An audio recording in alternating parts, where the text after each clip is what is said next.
Hello and welcome to Pastimes in Paradise. Today I'm making a video about a pattern review. This is Cutting Edge Design number 10304. Now, I have been wanting to make this pattern for a very long time, and I included it in my 9 makes for 2022.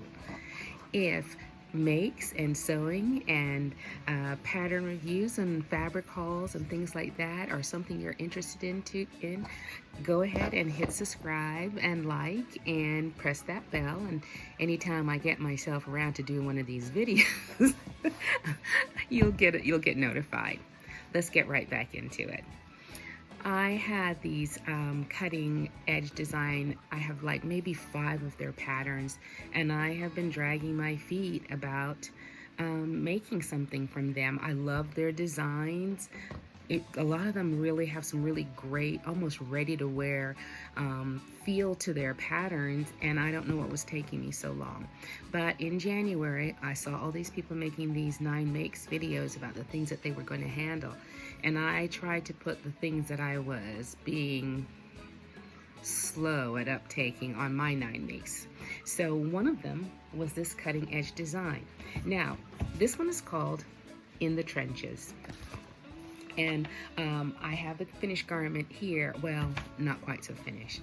Here's the dilemma about living in Jamaica. When I lived in the United States, if I was looking for buttons, I would just trot myself down to the latest sewing store that had buttons.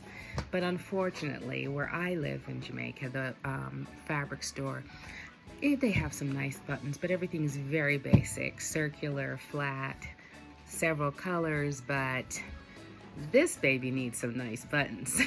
So it is complete except for the buttons. So here's some of the details that I want to show you in this. Not only does this pattern have a nice patch pocket right here with detailed, a parallel stitch detail on it, it also has a lap button facing so that your buttons do not show on the outside. They're encased on the inside. It has a pull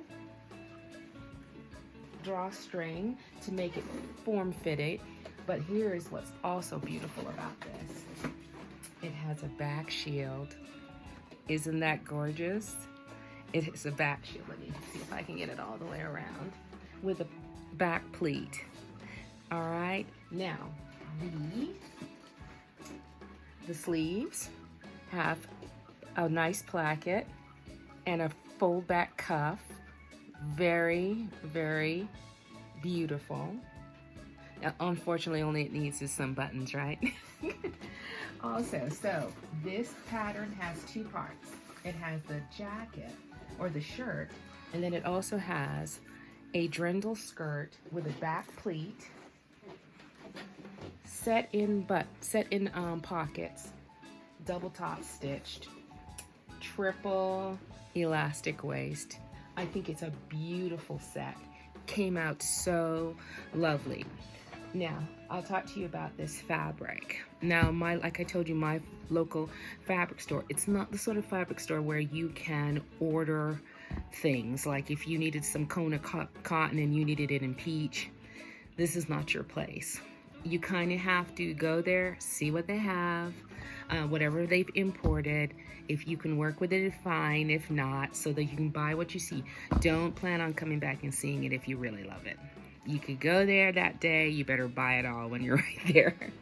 Alrighty, so I was there one day and they had this $500 Jamaican, a yard, cotton lurex blend, which is about $4 a yard. I absolutely loved it. And so I bought, I think 6 yards of it, which this pattern took. It was 60 inches wide. The shirt, view A with the long sleeves, has 3 yards. I made it in an extra large because I wanted it to have a slouchy feel. And the skirt was 2 7/8. So it took up my full 6 yards. There was very little left.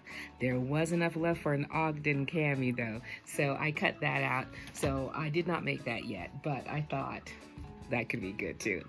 It has a wonderful hand. You can almost see through it when you hold it up to the light.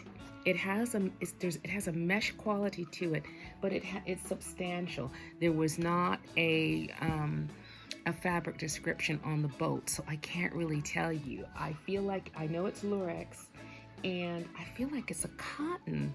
So it has this lovely sheen to it, but it's very lightweight, and so I think it will work really well here.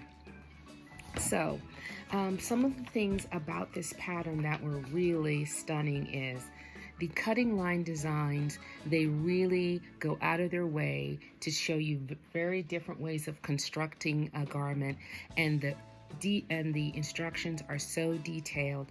They made it so simple, almost to the point to where they give you too much information if you're a new sewer. Well, if you're an older sewer, but if you're a new sewer, they are right up your alley.